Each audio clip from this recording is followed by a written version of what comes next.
My fellow Americans, 4 years ago, we launched a great national effort to rebuild our country, to renew its spirit, and to restore the allegiance of this government to its citizens. In short, we embarked on a mission to make America great again for all Americans. As I conclude my term as the 45th President of the United States, I stand before you truly proud of what we have achieved together. We did what we came here to do, and so much more. This week, we inaugurate a new administration and pray for its success in keeping America safe and prosperous. We extend our best wishes, and we also want them to have luck, a very important word. I'd like to begin by thanking just a few of the amazing people who made our remarkable journey possible. First, let me express my overwhelming gratitude for the love and support of our spectacular First Lady, Melania. Let me also share my deepest appreciation to my daughter Ivanka, my son-in-law Jared, and to Barron, Don, Eric, Tiffany, and Lara. You fill my world with light and with joy. I also want to thank Vice President Mike Pence, his wonderful wife Karen, and the entire Pence family. Thank you as well to my Chief of Staff, Mark Meadows, the dedicated members of the White House staff, and the Cabinet, and all of the incredible people across our administration who poured out their heart and soul to fight for America. I also want to take a moment to thank a truly exceptional group of people, the United States Secret Service. My family and I will forever be in your debt. My profound gratitude as well to everyone in the White House Military Office, the teams of Marine One and Air Force One, every member of the armed forces, and state and local law enforcement all across our country. Most of all, I want to thank the American people. To serve as your president has been an honor beyond description. Thank you for this extraordinary privilege, and that's what it is, a great privilege and a great honor. We must never forget that while Americans will always have our disagreements, we are a nation of incredible, decent, faithful, and peace-loving citizens who all want our country to thrive and flourish and be very, very successful and good. We are a truly magnificent nation. All Americans were horrified by the assault on our Capitol. Political violence is an attack on everything we cherish as Americans. It can never be tolerated. Now more than ever, we must unify around our shared values and rise above the partisan rancor and forge our common destiny. 4 years ago, I came to Washington as the only true outsider ever to win the presidency. I had not spent my career as a politician, but as a builder looking at open skylines and imagining infinite possibilities. I ran for president because I knew there were towering new summits for America just waiting to be scaled. I knew the potential for our nation was boundless as long as we put America first. So I left behind my former life and stepped into a very difficult arena, but an arena nevertheless with all sorts of potential if properly done. America had given me so much, and I wanted to give something back. Together with millions of hardworking patriots across this land, we built the greatest political movement in the history of our country. We also built the greatest economy in the history of the world. It was about America first because we all wanted to make America great again. We restored the principle that a nation exists to serve its citizens. Our agenda was not about right or left. It wasn't about Republican or Democrat, but about the good of a nation, and that means the whole nation. With the support and prayers of the American people, we achieved more than anyone thought possible. Nobody thought we could even come close. We passed the largest package of tax cuts and reforms in American history. We slashed more job-killing regulations than any administration had ever done before. We fixed our broken trade deals, withdrew from the horrible Trans-Pacific Partnership and the impossible Paris Climate Accord, renegotiated the one-sided South Korea deal, and we replaced NAFTA with the groundbreaking USMCA. That's Mexico and Canada, a deal that's worked out very, very well. Also, and very importantly, we imposed historic and monumental tariffs on China, made a great new deal with China. But before the ink was even dry, we and the whole world got hit with the China virus. Our trade relationship was rapidly changing. Billions and billions of dollars were pouring into the U.S., but the virus forced us to go in a different direction. The whole world suffered, but America outperformed other countries economically because of our incredible economy and the economy that we built. Without the foundations and footings, it wouldn't have worked out this way. We wouldn't have some of the best numbers we've ever had. We also unlocked our energy resources and became the world's #1 producer of oil and natural gas, by far. Powered by these policies, we built the greatest economy in the history of the world. We reignited America's job creation and achieved record low unemployment for African Americans, Hispanic Americans, Asian Americans, women, almost everyone. Income soared, wages boomed, the American dream was restored, and millions were lifted from poverty in just a few short years. It was a miracle. Stock market set one record after another, with 148 stock market highs during this short period of time, and boosted the retirements and pensions of hardworking citizens all across our nation. 401ks are at a level they've never been at before. We've never seen numbers like we've seen, and that's before the pandemic and after the pandemic. We rebuilt the American manufacturing base, opened up thousands of new factories, and brought back the beautiful phrase, "Made in the USA."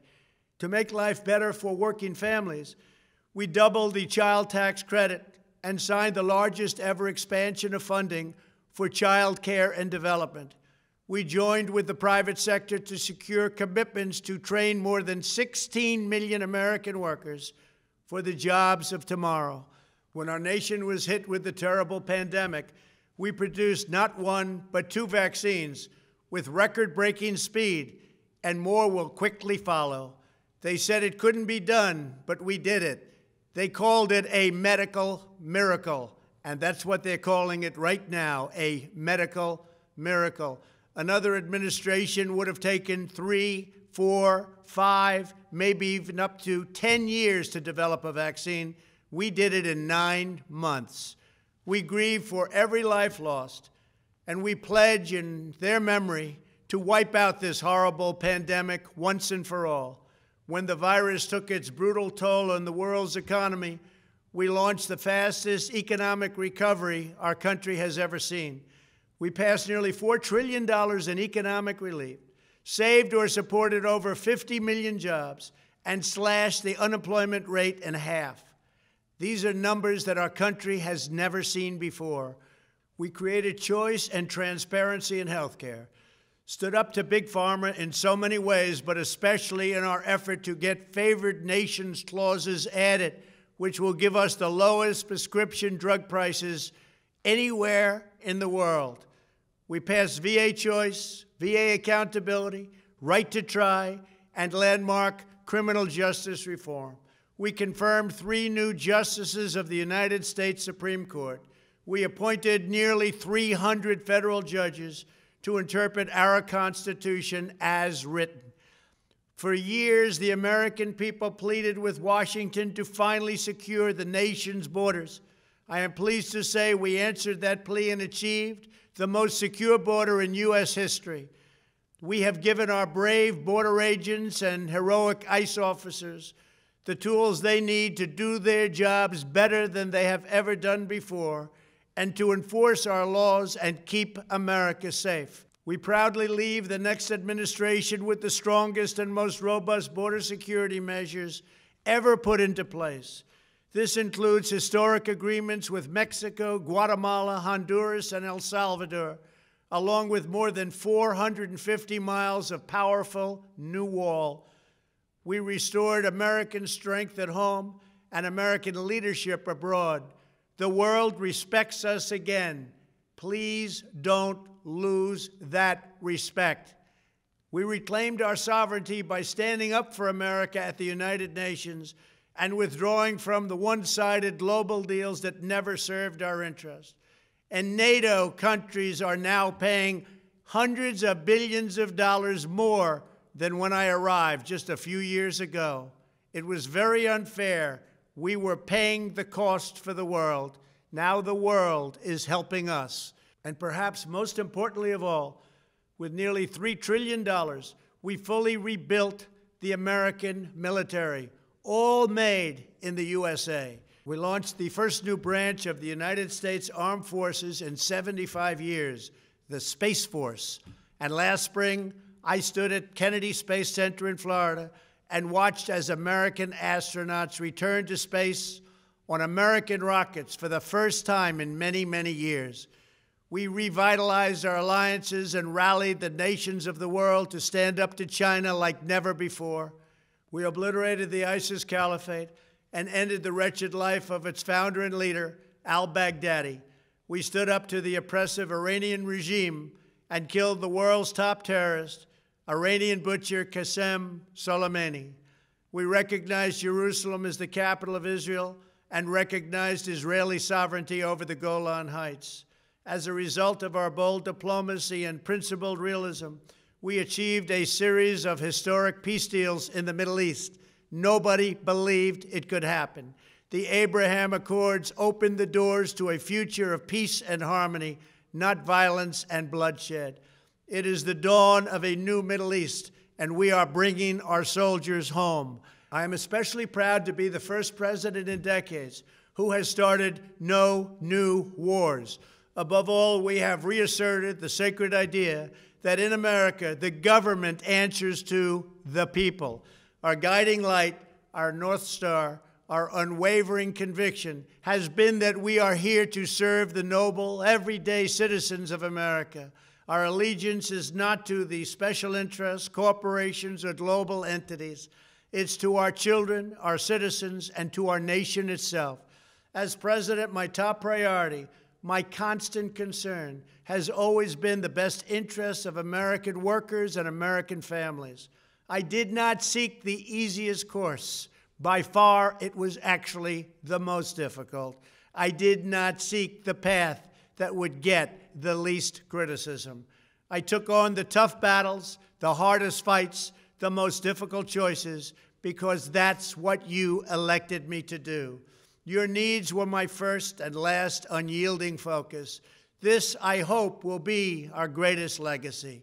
Together, we put the American people back in charge of our country. We restored self-government. We restored the idea that in America, no one is forgotten because everyone matters and everyone has a voice.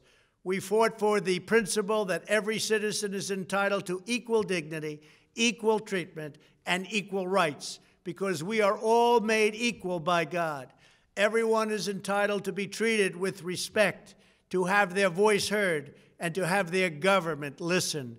You are loyal to your country, and my administration was always loyal to you. We worked to build a country in which every citizen could find a great job and support their wonderful families. We fought for the communities where every American could be safe and schools where every child could learn. We promoted a culture where our laws would be upheld, our heroes honored, our history preserved, and law-abiding citizens are never taken for granted. Americans should take tremendous satisfaction in all that we have achieved together. It's incredible. Now, as I leave the White House, I have been reflecting on the dangers that threaten the priceless inheritance we all share. As the world's most powerful nation, America faces constant threats and challenges from abroad. But the greatest danger we face is a loss of confidence in ourselves, a loss of confidence in our national greatness. A nation is only as strong as its spirit. We are only as dynamic as our pride.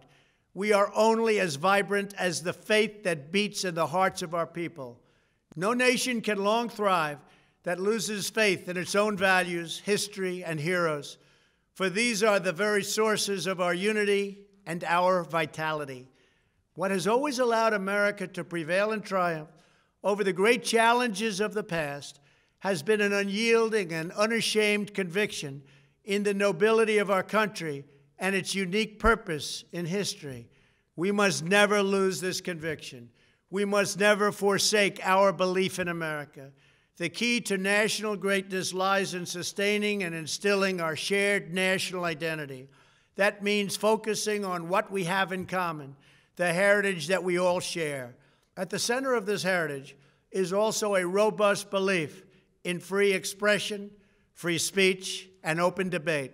Only if we forget who we are and how we got here could we ever allow political censorship and blacklisting to take place in America. It's not even thinkable. Shutting down free and open debate violates our core values and most enduring traditions.